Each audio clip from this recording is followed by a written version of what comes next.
All right, welcome to another episode of Founders Club. Today we're going to be talking to Ryan Chaw. He is the founder of Newbie Real Estate Investing, and he's also an active real estate investor with an active portfolio of about 20 units.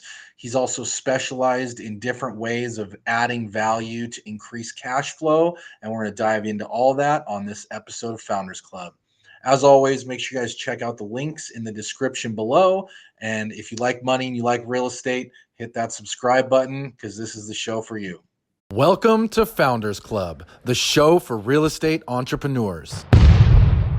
One thing that I think is really cool about your story is that you had a full-time job that you've been able to quit and just replace with the cash flow from your real estate portfolio. So I know that's a big goal for a lot of people. Mhm. And I know you're doing a lot of creative things to kind of add value and increase cash flow, which we'll jump into here in a little bit. But why don't you just tell us kind of how you first got started in real estate, and we'll kind of go from there. Yeah, real estate was very powerful for me. I was able to retire at the age of 31 through it. And I started back in 2016 where I basically bought a property very close to my alma mater college where I went to pharmacy school, and I worked a lot of shifts. I worked double shifts. I would work actually two jobs, two pharmacy jobs, and I just saved up as much money as possible so that I can get into real estate as soon as possible because I saw my grandpa very successful in the San Francisco Bay Area, and so I just wanted to just buy as many as possible and scale that. So I ended up buying a single family home in Stockton, California for $262,000, and I rented it out by the bedroom. So I rent out each bedroom for anywhere from mid 600s to $700 per month per bedroom. So if I have like a seven or like a six bedroom property, I would have anywhere from $3,600 to $4,200 in rental income per month. And so I found that I could typically double or triple the rental income by renting out by the bedroom. That created a lot of cash flow for me. So for California, I was making at least 1,500 or 1,000 to $1,500 per month in cash flow, and so that allowed me to buy the next one even faster. And it kind of created this snowball effect where eventually I bought a lot of out of state, and I would be making anywhere from 2,500 to I would say about $4,200 per month in cash flow on single family houses. Wow, which is incredible compared to what the returns have become lately. So, good job on that. I definitely want to talk about like how you're doing that and the whole like renting by the bedroom model and stuff like that. Let's talk a little bit more too about like what types of deals are you looking for now? Like, you kind of got started, you got that first one, it started doing well. Where'd you take it from there? Yeah, I think I had one goal at the very beginning, and that was again just to focus on buying one house per year and just reinvesting that cash flow to the next house that I could buy. And eventually, around year six or so, I was like, California has really good appreciation, but there's a lot of cash flow out there in all these different other markets. So I ended up buying in Ohio and Alabama, and those houses were in the 200,000 to low $300,000 range. So the mortgage payment was maybe around 1,500 a month or so, but then I was again making at least $3,700 a month in rental income, which put my cash flow anywhere between 2,000 to 4,500. And I rented out to students because I really love the base of having college students, especially graduate students. I invest in colleges that have a like really good reputation. So people from all over the world go to these colleges. Think of like Ivy League colleges, for example, right? They Yeah. have a lot of opportunity, well-rounded students, and so I always get a really good student base. And I'll do 1 year leases year round, and I'll have like medical students, nursing, engineer, MBA, law degree students, and so these are very serious students who just need a nice, affordable place to stay that's close by to school. Mm. So you're looking, is that kind of your model now? Do you kind of look in areas outside of those types of schools that you just mentioned? Yeah, so I will basically target a high-end college, or one of the top colleges in the nation, and I will look for graduate programs like, again, MD, pharmacy degree, dentistry degree, nursing, engineering, law degree, etc., so that I can really have high-quality tenants live at my places. Very interesting. Do you ever have any issues like in the summertime when school's not in session? Yeah. So what's interesting about a lot of these grad programs and research programs, for example, they do go year round a lot of times, and a Okay, lot of these students will take summer sessions as well. But if they aren't taking a summer session during that summer, they can always lease it out, sublet it out to another student during the summer. got it. And we've never really had issues with them being able to find a subletter. Okay, I like that. That's very interesting. So you allow them to basically figure it out, but you keep them in their lease. Yes, it is 1-year leases from August of this year to August of next year, essentially. Got Sometimes it. I'll even sign 2-year leases.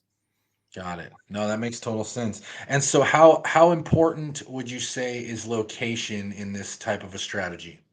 Oh, extremely important. So there's a couple things that students will look for. The first thing that they look for is proximity to campus. So I generally stay within a 5-minute drive to campus at the very least. And the reason why is because when they wake up for those 7 a.m., 8 a.m. classes, they really don't want to do a 20-minute commute to get to their classes. So the first thing is convenience. They want to be close to campus. Second thing is security. So I do my research. Reddit's a good place to go. You can just look up best places to stay off campus for student housing and then see what kind of comes up. Because I want to Mm, stay in the safest neighborhoods, neighborhoods that students are talking about through the grapevine. Hey, stay in Little Italy. That's like the go to place for graduate student safe housing, safe and affordable housing. And then the last thing they look for, of course, is affordability. So I'm mm. able to offer half the price of on-campus housing because on-campus usually charges $1,200 a month, and they have to pay for a meal plan. Versus us, I mean, I Wow. charge about 600 to 700 a month, which is half the price. Plus, it is very close to campus. It's just a shuttle stop away, and we offer a lot more privacy for the housemates because they have their own private bedroom versus having to share with a roommate, and then they have a lot more space available too compared to the Yeah. dormitories. So it's a really what I call a well. The term is the blue ocean market, where it's just an untapped potential market. There's just so much demand for affordable housing nearby these campuses that really beat the pricing of the dormitories. Yeah. And so obviously some of the pros of this model is it sounds like you can do it remote, so you can do it from anywhere. Yep. Obviously it's more profitable because you're renting by the room instead of renting the whole place out. Yep. Um, so that being said, like what are the target types of properties you want? I'm guessing you want like a higher bedroom count, things Yep. like that. Like walk us through what's important to you when you're kind of evaluating those deals. Yeah, I will typically aim for like a 3-bed, 2-bath house that's at least 1,800 square foot or more, typically.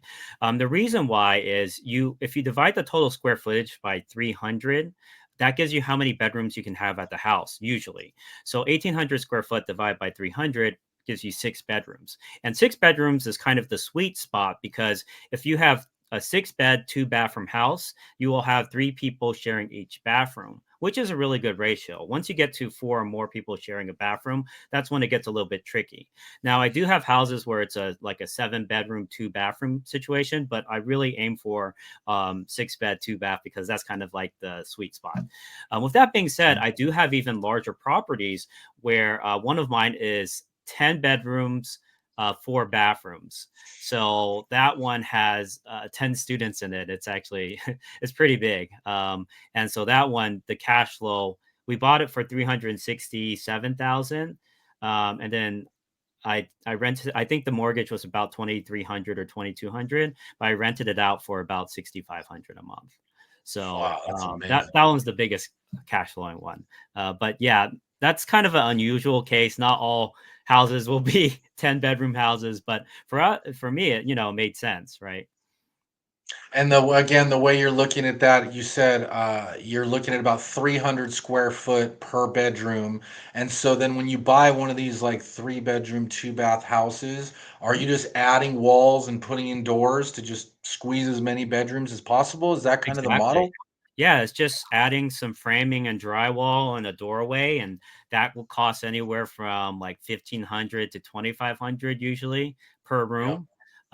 And so it's really not too bad, and you'll make that money back within like 3 months or 4 months, right? Wow. So it That's really cool. makes sense. Yeah. Yeah. And then what about like how do you handle like the open community space and keeping things clean and parking and all the and bathrooms, like you all the things that are kind of like shared? Yeah, yeah, that's a great question. So what's interesting is not every student drives, right? A lot of students will take the shuttle. I do sometimes provide like an electric scooter. A lot of students like to do that, or they'll Oh, bike that's to cool. campus. So the parking situation isn't too bad. There might be like 3 cars, 2 or 3 cars at the house, right? So it doesn't disturb the neighbors, which is really nice. As far as the common area, students actually stay in the room a lot of times nowadays. They, Right. use their streaming service, Netflix, whatever. They don't necessarily all hang out in the living room space. With that being said, I do have a general common area for studying slash eating. But Mhm. other than that, like most of my houses, don't have a huge amount, like a large common space necessarily, just because it's not something that students necessarily want or need. They like Mm.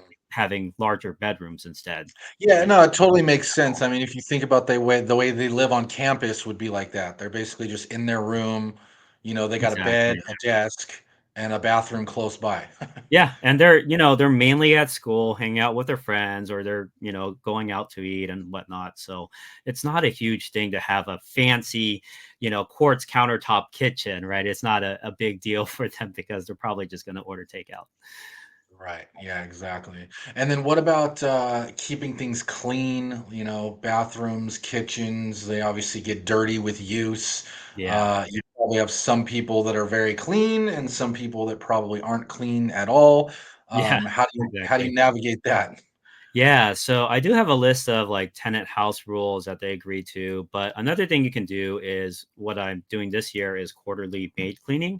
So I'll charge them at the end of the lease a $90 cleaning fee, which is pretty much like Airbnb charges, right? Yeah. But that essentially pays for the quarterly maid cleaning because 90 times 6 is $540. That's a good amount to basically pay for the cleaning, especially if we get bulk pricing because we have so many properties in the area, and we're also doing quarterly, cleanings.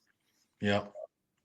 And then what about in between that time? Like, do you ever run into issues with, oh, this person like always leaves their dishes in the sink, or this Right. person like, the more nitpicky stuff? Yeah, exactly. So there's a couple ways to handle that, and I actually have like a virtual assistant who's doing that, the customer service type stuff. But one thing, so there's two things that they would argue about potentially, and the first one is the dishes. So the main thing is if they leave dirty dishes out in the sink because it attracts pests like cockroaches, for example. So the number one rule at my house is to always put the dirty dishes into the dishwasher. Never leave it into the sink. And there will be, we have a sign over the sink saying, "Don't leave your dirty dishes here. Put it in the dishwasher," right? So that nobody, or at least it's in the dishwasher, so it's not out in the open and smells up the place or whatnot.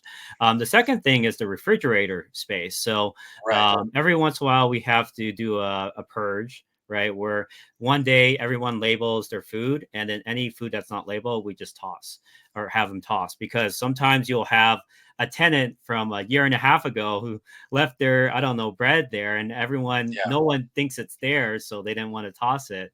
So you have to have these days, like I would say maybe biannually or once annually, where, hey, everyone label your food, toss any food that's not labeled. And you'll find that like the whole fridge is pretty much completely cleaned out when they do that Yeah. once. With that being said, like I mentioned, a lot of students will order takeout. They won't necessarily cook. I would say at my houses, typically maybe 1 or 2 students will cook, and the rest will like eat out, have a meal delivery plans or something Yeah. else, right? Or Or eat just on get campus. food on campus. Yeah, exactly. Or get food on Yeah. campus. Yeah. Yeah. Very cool. So that makes sense. So you said the deals you're kind of your bread and butter is 5 minutes away from a big campus, ideally Mhm. some sort of law, medical, architectural, whatever type profession. You're looking for at least 1,800 square feet. You're looking for three bedroom and up, a two bedroom, two bath and up, and then you're adding as many extra bedrooms into the space as possible. Now, do you Yeah. split up like a master, or do you just charge more for the master? I might. I've done it before. I would say it just depends on the layout of the house. A typical bedroom has to be at least 7 foot by 10 foot. And it has to have a certain ceiling height, 7 foot ceiling height. And then it has to have some sort of egress, like a window or an exterior door. So as long as you meet the bedroom requirements, it might make sense to split up an existing huge bedroom into two bedrooms. It just all depends on the layout of the house. So it's on a case by case basis. Got it. And who is helping you make those decisions? Do you have like a space planner, or is that just you just kind of looking at the blueprint and sketching it out? Yeah, honestly, I get a video walkthrough, I get a floor plan, and I will, based off of that, figure out can we add the bedrooms or not. And I usually obviously ask the contractor, hey, is this doable? Do we have to knock down any like load bearing walls, which we can't, obviously we can't do. Or maybe I have to put in like a support beam or something like that in order to make that happen. But generally speaking, most houses, it's not too difficult to do this. Only in the extreme cases do you have to do something like a support beam or whatnot. Mm. So it's pretty Okay, it's cool. pretty simple usually. Yeah, yeah, Yeah. no, that's it's super interesting. I've never heard of anyone doing this, so I'm very interested in. And then what about like the management of the property, like ongoing management? Do you do that yourself in-house? Do you have a management company that does that? It's both. So you do have to have boots on the ground. I mean, Right. there's no getting around that, right? So I do have contractors and handyman and cleaners, and those are the boots on the ground essentially. But as far as like let's say tenant requests, as far as creating a good community living environment, I do have some virtual assistants, as well as the bookkeeping. Obviously, I now have 90 tenants. I mean, I never thought I would get this far because I was just like buy one house a year, right?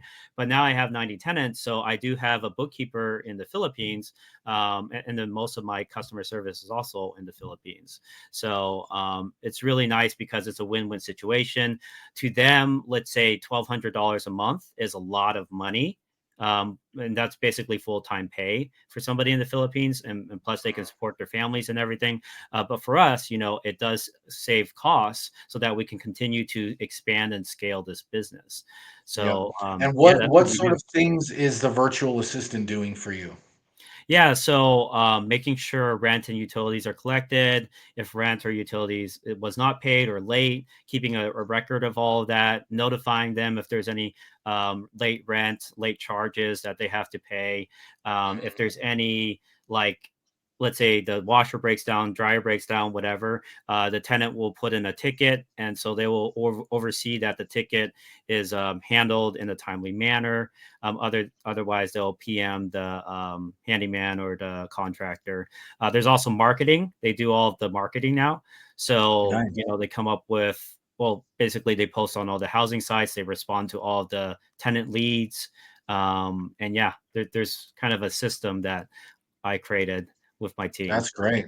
Yeah. And what percentage of these 90 tenants do you like have issues with for non-payment or ruining things or any of that kind of stuff? Well, people forget to pay rent sometimes, and honestly, that's not a big deal. We just send a reminder, and then they pay the late fee.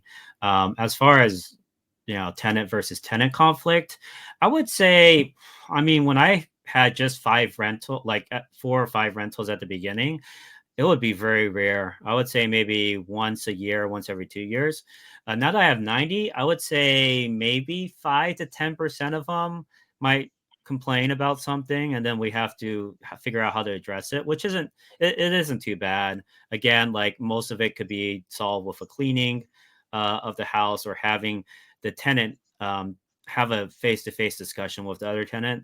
I always encourage that. I call it tenant empowerment, but it's really important to, basically tell these tenants that they're adults. You have to have that discussion with the other tenant, tell them how you feel, how, why it makes you upset, and then come up with a plan together, and then implement that plan, and then tell me if you're still having issues with that. Yeah. Very good. Yeah, let them handle the issues. Yeah, I think it's What about important to teach responsibility, right? Yeah, no, I love it. I love it. And what about like common spaces like the pantry and the closets and things like that. And then also on a side note, the garage, do you turn those into more units or is that, for parking? So sometimes, no, I usually don't do a garage conversion into a bedroom because it does require a lot, right? You have to put in the HVAC, you have to put in the electricals, you have to have the insulation, you have to put in the flooring, etc. But what I do sometimes, a lot of times actually, if the common area is shrunken down because we put in a bedroom in there, what I'll do is I will make the garage the new common area. So, we might paint the floor, the ceilings. So, paint the ceiling black, paint the floor white. And I'll do this in basements as well, basements and garages, and Right. put in like let's say a pool table, or just, a couch or whatever. Obviously, make sure it's waterproof before you do it. But yeah, I mean, we've been able to convert some of the garages and basements into really nice common areas. Think of an Airbnb, right? No, I If you love think that. Yeah, I about was just gonna Airbnb say it's like the garage. Airbnb concept. Yeah, Yep. exactly. Yeah. So that becomes the new common area, in case they Make it like need a it. ping pong room or something, and then all of a sudden, the students love it. Exactly. Yeah. Yep. Yeah. Yeah. We have a Very lot of that. cool. We even do attics as well. Sometimes the attics will become the common area. Yeah, Yeah. and then for all their stuff, pantries and closets, do you just kind of mark those off and everyone gets a certain percentage, or are those just free for all, or how do you Yeah. how do you Honestly, most of the time, the rooms are good enough to store a lot of their items. But yes, they sometimes, like if they have a lot of, like, some tenants will have a lot of items. So then they can store it either in the garage, the basement, and the closets. But I've never had anybody actually fight over closet space. I've That's like great. never, literally in 8 years, I've never had somebody doing fight over that, because usually the bedrooms are enough space for all their belongings. Yeah, no, that's very interesting. And then so like for finding deals, because it sounds like you could almost make any deal cash flow with this model, which is really cool. Mhm. Um, what do you how do you analyze like an area or a deal when it comes across your desk? Because I'm guessing there's hundreds of these schools that you've talked about across the US. Right. How do you kind of narrow things down? A lot of it comes from experience, but I always start with the college. Like, what's the market like at that college? So I'll do my market research and know how many students live on campus versus how many live off campus. How many apartments are in that area? How many units do they have? What's their occupancy rate? Because if their occupancy rates are like 95% or 90% or more, right? And they're all filled with students, like 70% of their demographics of students, and they tell me that, I'm like, wow, this is a market that has a high demand for this. Plus, I probably charge cheaper than most of the apartments. So to me, it makes a lot of sense if there's market demand like that. I will Mhm. also research the grad programs to see how many years is it. Because a lot of times I'll be nearby, let's say a hospital, and there'll be residents and fellows that go to that hospital for 2 or 3 years. And so I look at all those types of things to see what type of tenant base I'll get, because it's all based off of, am I going to get high quality tenants, and is there a lot of market demand in that area? So a lot of this comes from experience and knowing the system. But yes, I look for all those types of things. And then price wise, like what's kind of your price that you're looking to pay for a property like this? Because I'm thinking to myself, man, we're here in San Diego and We've got a Right. lot of great schools, a lot of great grad programs. We got UCLA up in LA, USC, all those schools. Right. But the problem is, in any of those areas, you're looking at like at least $1 million on a property. Hmm. Now, granted, the room price would probably be much higher than 600, but I'm just Exactly. kind of Yeah. wondering what you target and how you like to do it. Yeah, so you can actually make it work in high-end markets as well. I think there was somebody on Bigger Pockets not too long ago who was doing it in Seattle. But I do have a client, and I teach this strategy to other people. I do have a client who invested in San Jose, where the prices were in the millions. So he bought a $1.125 million house. It was a 6 bedroom. He added 2 more bedrooms to make it 8 bedroom, 4 bathroom, and he rented out each for 1,200 each room, that is. So he was Wow, making 9,600 a month, and he actually bought in 2021 when the interest rates were pretty low. So I think his mortgage was around 4,000 a month or so. He told me in 2022 his net profit cash flow after all expenses was $5,500 a month. that's So yes, insane. he put 200,000 down on it, but then he's making like over 60,000 a year on it. So, That's amazing. in pure cash flow. So yeah, it can be done in more expensive markets. With that being said, it's a little bit harder with the higher interest rates to buy in these more expensive markets. So Right. typically what I aim for is houses in the $300,000 range or less. Okay. Yep. Sometimes they'll even be, mid 200 or high 200,000s. And And the then when you're yeah, no, that makes a lot of sense. And then how you're purchasing these, are you just purchasing these like on your own with like conventional financing and just putting money down, or are you like doing this through a fund, or what how do you approach that? Yeah, well, the last one I bought was about 2 months ago. It was a DSCR loan. I think it was like 7.5 or 8%. Yeah, around 8% exact, or 8.125.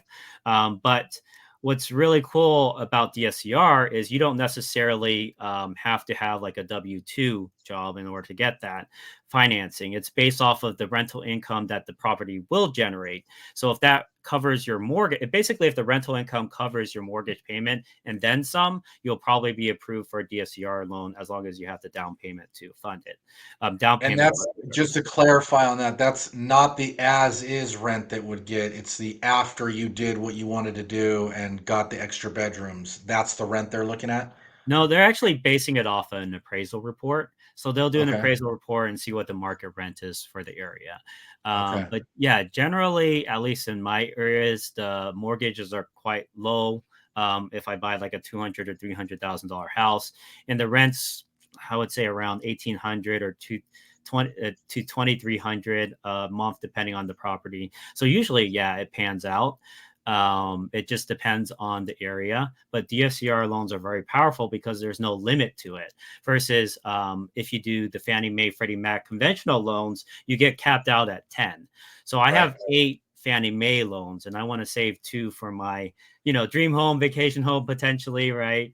Or in case DSCR falls through, right? I want to go back to conventional. So really important to start using DSCR loans once you get to 7 or 8 properties. Another thing you could do is if you have a spouse, each person can buy 10 properties in their name as long as Oh, both people aren't on the loan. So as long as you do maybe a loan with just your name and then a loan with just your spouse's name on it, you can go back and alternate back and forth until you have 20 properties. But once you very get cool. past 10, they will stop you. There's no going past 10 unless you do something like maybe like a blanket loan. You could refinance like and get a blanket loan for a couple properties under a single loan. That's one method. I haven't used that yet though. I've been doing Yeah. DSCRs. Yeah. And on those DSCR loans, so they basically just look at the rent that the property can bring in versus the mortgage payment, and whatever the calculation, I think it's 1.25 or something, 125% or something like Yeah, that. usually Um, 1.25. Yep. and then how much are you putting down on those loans? 20%, 20 to 25%. So if it's a 20. multifamily, like my duplexes and triplexes, it's usually 25%. But if it's a single family home, 20% is fine. Um, Okay. and obviously it could affect the rates if you do 20 versus 25%. But generally speaking, I haven't had difficulty getting a DSCR loans for multifamilies or single families. That's great. And talk to me about what changes in the multifamily. So you kind of broke down your strategy for single families. Now it sounds like you also are doing this in the multifamily space. Yeah, it's really important though that you have large square footages. So I do have a couple duplexes that are 5 bed, 2 baths per unit. So Oh total is wow, 10 bedrooms. Yeah. So, the mortgage on those is about 2,800 to 3,000 a month. And then my rental income though is 66,000 to 6,500 or so.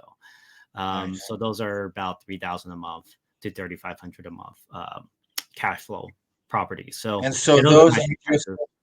so you Mhm. just bought those because they were basically already ready, like 5 bedrooms on each side, like that. You didn't Yeah. have to add on, or did you add more bedrooms on top of that? No, I didn't have to actually. In fact, Okay, I closed on the property and then the students were supposed to move in the following day, but there was an issue with the signing, so it was delayed a day. And so I had to tell all the students, hey, it's okay if you stay in the hotel, for one day we can kind of cover that, and then you guys can kind of move in the following day. So I literally had to move in like the day after we closed on it. Um, wow, yeah, it was really because we kind of closed right before the start of the month, so we we had a very short time span. But I try to space it out a little bit now, at least have like 3 or 5 day buffer between when I close it to when I move all my tenants in. So what I yeah, do actually is I market. Once the offer is accepted, I say, coming soon, we have this property, or I'll even talk to my current tenants. Hey, if you have any friends, we have this property coming up. And then by the time we close, we usually have it filled already. And, within, like I said, within a week or so, they'll just move in and I get the first month of rental income for free before I have to start paying my mortgage. that's awesome. Yeah. Yeah, what a great model. And then, do you have an exit strategy on these things, or are you just kind of holding them forever because they're nice cash flow assets? I'm buy and hold forever for sure because I saw my grandpa, really do well because he held those properties his whole life in the Bay Area. And so I wanted to do the same thing. I mean, the exit technically, as you can always sell it to another single family, because most of them were single family homes. Right. However, yeah, it's up to you. Like I want to hold forever for the most part, unless I wanted to sell my like one that has a lot of equity on it, and then use that 1031 that to buy 4 to 8 more. Right. Yeah. Yeah. Yeah. No, it makes sense. I feel like once you convert them to this type of property, that's kind of the goal of the property at that point. Yeah, exactly. You can always deconvert it though for very cheap. You just take down the walls that you put up, which doesn't cost much at all. Like Yeah. less than 2,000 to just Couple demo grand. that. Yeah. Yeah, yeah, Yeah. yeah. What are your favorite markets to do this in? Like, do you have states or cities that you like that this kind of works better than other Yeah. places? Honestly, it works in every state. To be honest, I have students in almost, I would say at least half the states out there, at least like 25, 26 states.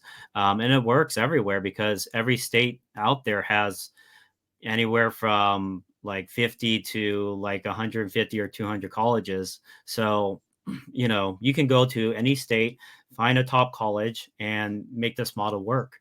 With that being Yeah. said, I'm in Ohio, Alabama, and California personally. But again, Got it. I have students everywhere. Yeah. And I'm guessing this also works near like military bases and things of that nature as well. Yeah, yeah, exactly. So I do have some students who will buy near a military base or they'll buy near a clinic, like a hospital or a large clinic. So they can rent out to medical workers, do that midterm rental type thing, or near a large tech company, right? And they'll have tech workers and engineers, or government workers as well. Yeah. So yeah, you can diversify however you want. But the idea is you're offering them much more affordable housing.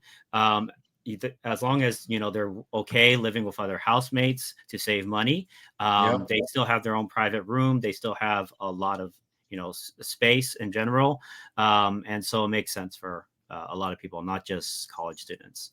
Yeah, totally.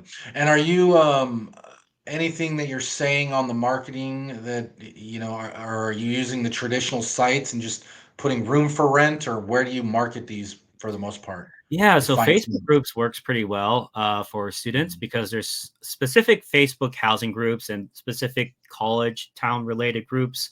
So, let's say if I want to invest near Sac State, I would look up Sacramento State housing, and there will be like three at least that are dedicated to Sac State housing. Right. So there's those. There's also ULoop, something called ULoop or University Loop. It's a Okay. website specific for college students. There's also a couple softwares out there like Avail, and you just post on Avail. It will post it automatically to 25 different sites, including apartments.com, Oh, nice. rent.com, Zumper, etc. So you only have to post it once and it just gets blasted out. And what's interesting is once somebody's interested, they'll sign up on the site and then they'll send you an email. Avail will send you an email saying you got a new lead. So that's a site that has worked very well for us as well. Now there's plenty of other ones out there if you want to be super thorough. There's Reddit, right? There's obviously Craigslist, Zillow. There's plenty of them out there, but Yeah, yeah, we have a system, of course, for managing all the leads and making sure we move in people to fill any vacancies. totally.